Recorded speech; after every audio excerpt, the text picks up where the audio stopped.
bagaimana kita bertukar pengalaman untuk melihat peluang-peluang seperti ini. Sehingga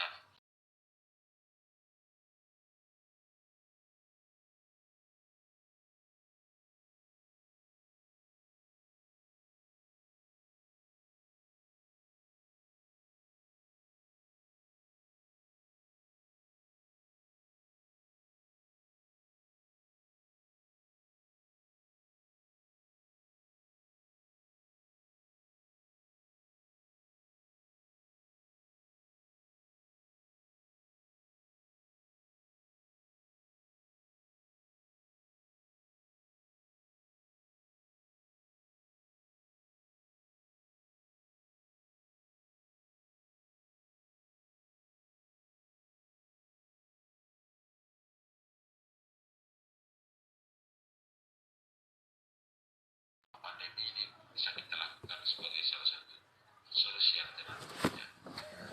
Mungkin skenario kecil yang bisa kita lakukan ke depan ini adalah membuka jaringan yang kita mulai hari ini. Mudah-mudahan ini menjadi pintu masuk yang baik bagi kita untuk melihat bagaimana kita saling belajar, bagaimana kita melakukan replikasi atas keberhasilan di kampus kita masing-masing, melakukan pertukaran pengetahuan, keterampilan, dan hal-hal lainnya. Kemudian kita juga dalam konteks data helix itu, masyarakat lokal itu menjadi satu elemen di sana. Jadi melayani masyarakat lokal, Flores ini harus menjadi bagian dari, seperti saya bilang tadi, ada pesan-pesan historis, sosial, dan politik yang kita bawa di pundak kita secara turun-temurun, bahwa kita hadir di Flores ini untuk melakukan transformasi sosial, untuk menolong orang-orang yang ada di pikiran. Dan seberapa gesit pun kita untuk tumbuh sebagai perguruan tinggi yang bagus, beban historis di pundak kita itu tidak boleh jatuh. Jadi kita harus menjadi bagian dari panggilan kenabian, panggilan historis pendidikan. Ya, selamat bergabung semua. Kemudian juga saat lagi akan karena pandemi ini banyak juga kami sajikan materi terkait dengan seminar nasional dengan topik strategi perguruan tinggi dalam membangun SDM di era pandemi COVID-19. Ditunggu ya.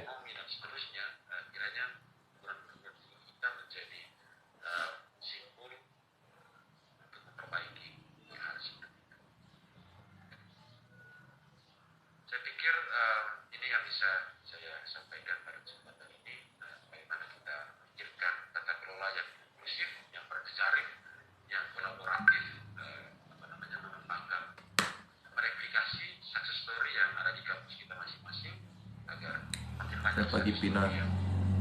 muncul dari sini untuk membangun value. Selamat pagi semua yang sudah bergabung. Terima kasih dan selamat pagi. Baik, terima kasih. Mari kita tepuk tangan untuk Romo Dr. Mas Regus, dosen dan sekaligus dekan FKIP Unika Santo Parsuteng.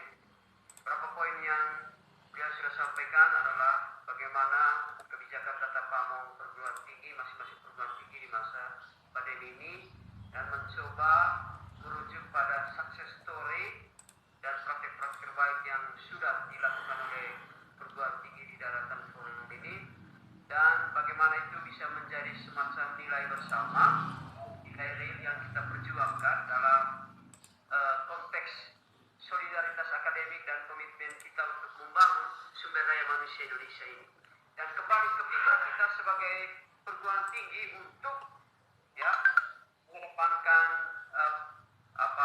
perjuangan profetik kita, dan juga bagaimana kita membangun budaya akademik yang baik pada masa-masa yang akan datang. Terima kasih sekali lagi untuk Romo Dr. Max Regus. Sebelum saya masuk ke Dr. Dekmurah Laba, say hello to my friend from Laos, Pip Manimo. Halo. Yes, hello. Selamat pagi. Pip Manimo, how are you?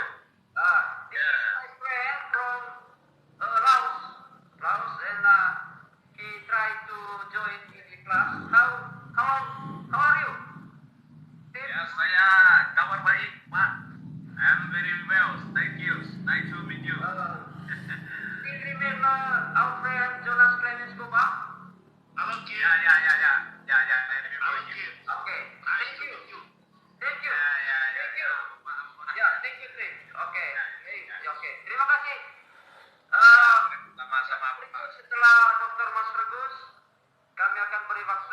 kepada Dr. Dek Nurah Lama, dosen STKIP Citra Bakti. Kepada Dr. Nurah kami silakan. Baik, terima kasih Pak Dr. Manto sebagai moderator. Izin saya untuk share screen.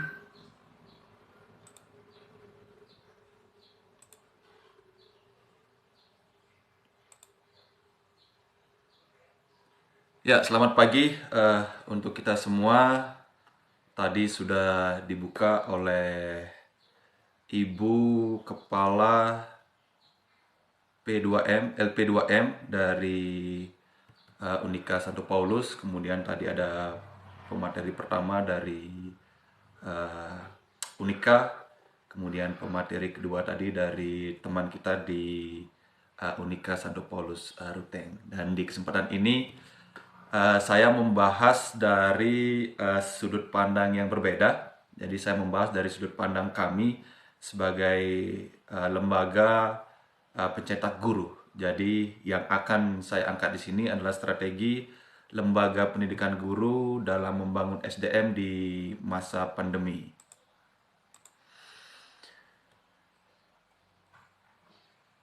Perkenalkan terlebih dahulu, saya Dek Nurah Labalaksana dari kampus STKIP Citra Bakti. Mungkin kampus kami terasa asing bagi teman-teman yang menghadiri kegiatan seminar ini. Jadi perlu saya sampaikan sedikit saja mengenai kampus kami. Jadi kami berada di Kabupaten Ngada di Bejawa. Kalau kita pesiar dari Ruteng ke Maumere, ini pasti melewati jalur kami, kalau melewati jalur darat. Jadi di kampus kami ada 6 program studi. Ada program studi PGSD, program studi PCKR, program studi PG PAUD, pendidikan matematika, ada juga pendidikan musik yang menjadi program studi satu-satunya yang memang basisnya adalah di musik. Kemudian ada program studi pendidikan IPA yang juga menjadi satu-satunya program studi IPA yang ada di wilayah 15, LLDIPTI 15. Sementara saya sendiri, saya mengajar di PGSD, STKIP Citra Bakti.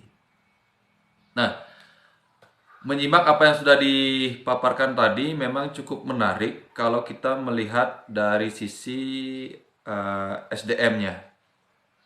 Karena yang kita ketahui, untuk di lembaga pendidikan selama pandemi ini kurang lebih dari tahun 2020 Maret 2020 sampai dengan hari ini memang kita masih ada dalam lingkungan yang tidak kita inginkan. Tadi sudah disampaikan oleh Pak Doktor dari Unika, bagaimana kondisi pandemi ini memang menyulitkan semua sektor. Ini pun terjadi di sektor pendidikan. Saya lihat dari sisi siswanya dulu. Ini siswa belajar apa yang mereka pelajari ini tidak memenuhi standar kurikulum yang ada, sehingga muncullah kurikulum darurat yang dikeluarkan oleh Permendikbud yang memang nanti disesuaikan dengan satuan pendidikan. Tapi kurikulum darurat ini pun kita lihat memang tidak semuanya bisa tercapai. Apa yang menjadi tujuan pembelajaran di dalam kurikulum darurat ini juga belum sepenuhnya bisa tercapai. Apalagi di kabupaten kami di Ngada, memang situasinya dengan surat edaran Bupati yang terbaru, kita melaksanakan PPKM sampai dengan tanggal 31 Agustus bahkan. Memang situasi ini sangat menyulitkan. Tadi pagi saya coba jalan-jalan lagi, melihat anak-anak dari minggu ini ya, melihat anak-anak memang lebih banyak mereka ada aktivitas di luar kegiatan pembelajaran. Ya, saya tidak tahu situasi ini apakah memang terjadi juga di tempat lain, karena ini memang apa yang bisa saya amati, apa yang bisa saya lihat di lingkungan yang ada di sini. Yang kedua, termasuk saya juga sebagai orang tua, memang melihat situasi ini menjadi geleng-geleng kepala sendiri. Anak kita dijejali dengan cukup banyak tugas, dengan berbagai variasi tugas yang membuat orang tua menjadi kepayahan. Saya pernah mengikuti sebuah video di TikTok, kayaknya video dari Manggarai ya. Bagaimana orang tua mengajarkan penjumlahan, kalau tidak salah waktu itu perkalian 3 dikali 4. Kemudian yang didapatkan itu hasilnya 9. Kemudian dicoba-coba lagi, tetap hasilnya kurang memuaskan orang tua, sehingga orang tuanya ikut kebingungan. Dan orang tua juga disibukkan dengan membuat video-video yang memang ditugaskan oleh guru. Membuat video, misalnya video bagaimana kita melakukan aktivitas pembersihan lingkungan misalnya. Jadi orang tua dilibatkan untuk membuat video. Ada juga anak-anak kita diminta untuk membuat video praktek tentang olahraga. Jadi mereka lari, kemudian orang tuanya merekam dan lain sebagainya.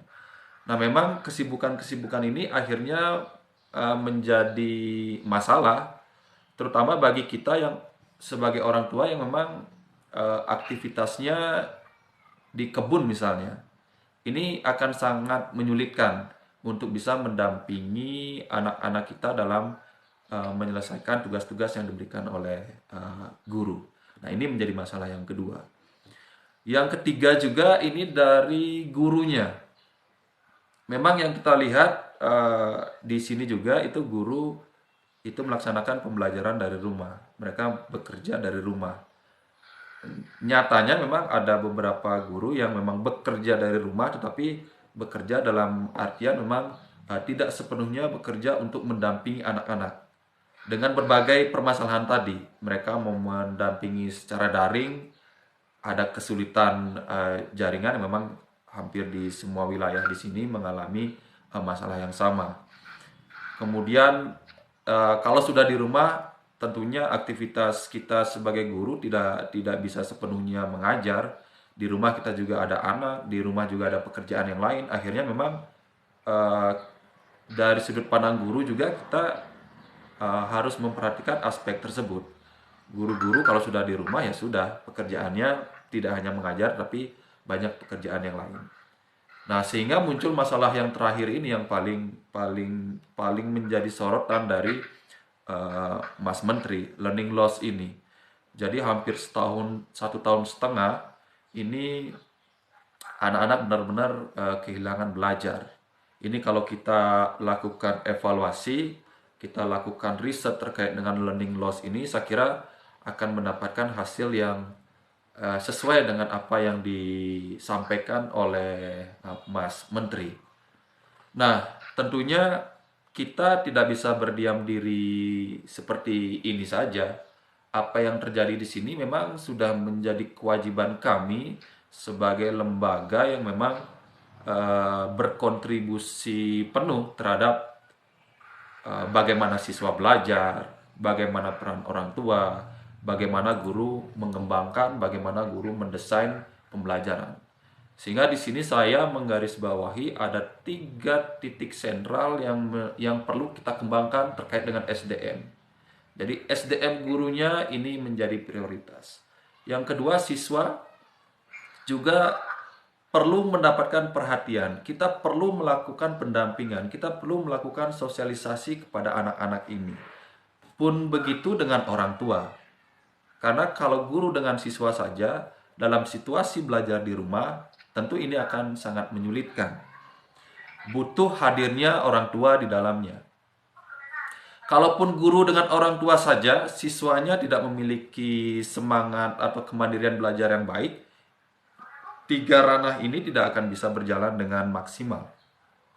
Karena itulah pada kesempatan ini saya fokus kepada 3 titik sentral ini, SDM gurunya, SDM orang tuanya, termasuk juga bagaimana kesiapan dari siswanya.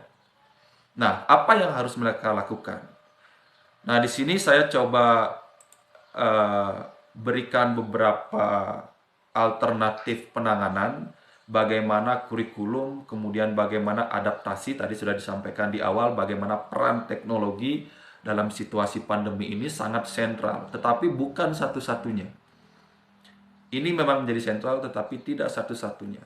Kemudian bagaimana bimbingan secara klinis kita berikan kepada anak-anak, kepada guru, ini juga perlu mendapatkan bagian, ini juga perlu mendapatkan porsi.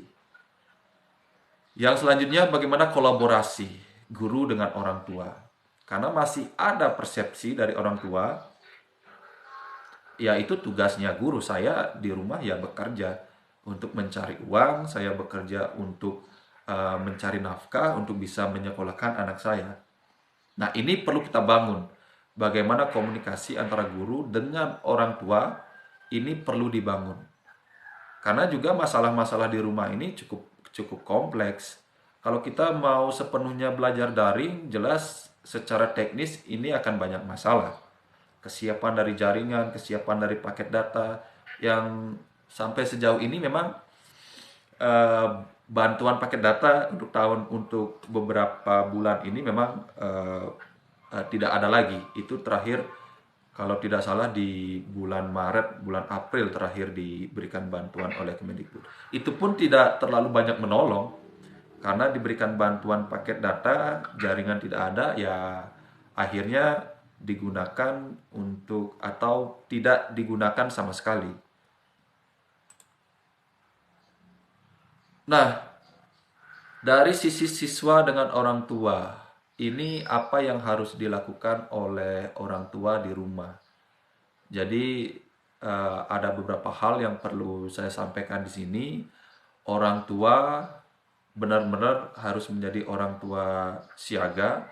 Bolehlah kita bekerja di kebun, kita bekerja di ladang, kita bekerja di sawah, ataupun kita bekerja di kantor. Tetapi kita sebagai orang tua harus selalu siaga, karena anak-anak kita kan ada di rumah. Bagaimanapun semua fasilitas lingkungan belajar, terutama lingkungan belajarnya benar-benar kita siapkan. Kalau memang mereka belajarnya daring, bagaimana kita menyiapkan lingkungan belajar daringnya.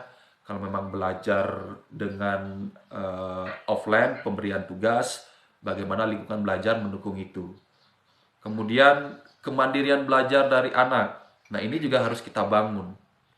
Karena dengan kesibukan orang tua, mau tidak mau anak ini benar-benar harus belajar mandiri. Kita pulang dari tempat kerja, kita sudah kecapean. Mau mendampingi anak juga, mungkin juga kita tidak memiliki pengetahuan yang cukup untuk itu.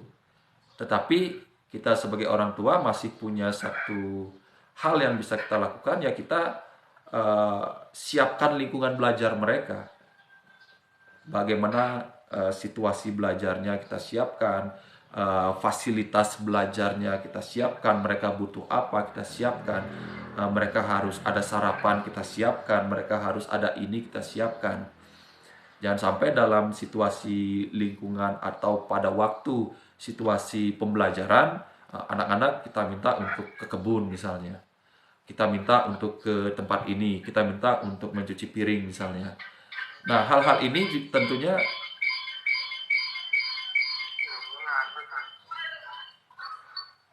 ya, saya lanjutkan. Hal-hal ini tentunya tidak mendukung lingkungan belajar yang kondusif, karena anak sudah fokusnya ke situasi yang berbeda. Nah, ini memang di rumah memang kita sangat memerlukan dukungan yang luar biasa dari orang tua.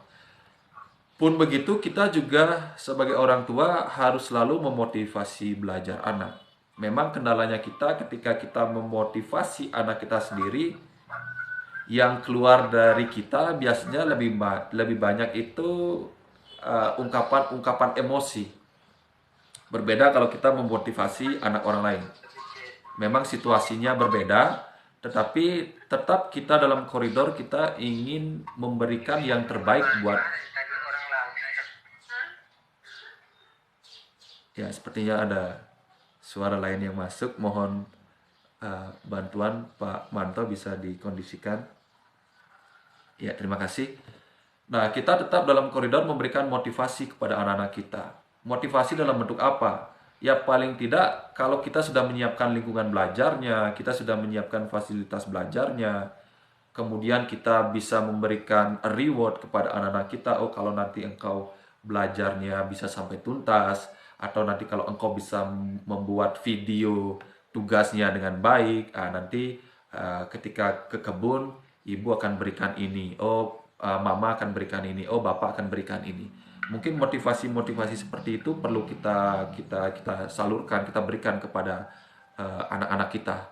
Walaupun memang kondisi kita sebagai orang tua kadang-kadang emosi itu biasanya mendapatkan urutan yang pertama dibandingkan kita memberikan motivasi. Karena saya sendiri juga punya anak juga, lebih banyak kita inginnya adalah mengutarakan emosi dibandingkan kita memberikan motivasi. Tapi terus kita berikan motivasi yang luar biasa bagi untuk anak-anak kita. Kemudian orang tua kalau memang memiliki pengetahuan yang cukup untuk itu, saya kira bisa menjadi partner belajar bagi anak, bisa menjadi teman belajar bagi anak. Karena kalau mereka belajar dengan kelompok yang lain, kita juga was-was, jangan-jangan anak ini atau keluarga ini, karena kita juga tidak tahu situasi seperti ini, bisa saja dia sehat tetapi ada kondisi mereka terjangkit. Nah, sebagai orang tua, jelas rasa was-was ini perlu juga kita miliki. Nah, orang tua bisa menjadi partner belajar bagi si anak, dengan catatan memang orang tua memiliki pengetahuan yang cukup untuk menjadi partner bagi anak-anak kita. Nah, yang terakhir memang perlu belajar bersama-sama, sehingga bersama-sama kita bisa belajar. Jadi orang tua pun dalam situasi seperti ini juga harus banyak belajar. Saya termotivasi di beberapa orang tua, khususnya yang ada di sini ya, mereka akhirnya belajar untuk membuat video, belajar membuat YouTube, belajar membuat TikTok, karena beberapa tugas dari anak-anak ternyata diminta di-upload di TikTok, kemudian di-upload di YouTube.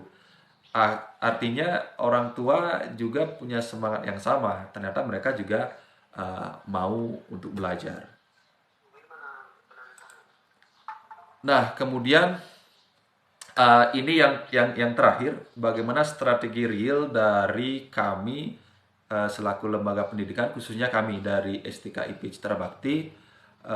Kami ada 3 hal yang strategi real yang bisa kita lakukan bagaimana kita mengembangkan SDM khususnya di kami di lembaga pendidikan guru. Yang pertama, kami mau ada kolaborasi antara beberapa LPTK yang ada di Flores ini, termasuk juga dengan Unika, kemudian Unipa, mungkin beberapa kampus yang mungkin tidak diundang pada kesempatan ini. Kita bisa membentuk lembaga independen peningkatan guru, peningkatan kompetensi guru, semacam P4TK kalau di Kemendikbud. Tetapi ini adalah lembaga independen yang memang diinisiasi oleh kita, apalagi sebentar akan ada penandatanganan MOU antara beberapa kampus yang ada di daratan Flores ini. Kami harap memang tidak hanya sebatas MOU saja, tetapi ada aksi nyata, ada lembaga nyata yang memang kita bentuk untuk peningkatan kompetensi guru. Karena saya lihat memang kegiatan-kegiatan dari Kemendikbud ini kan masih terbatas.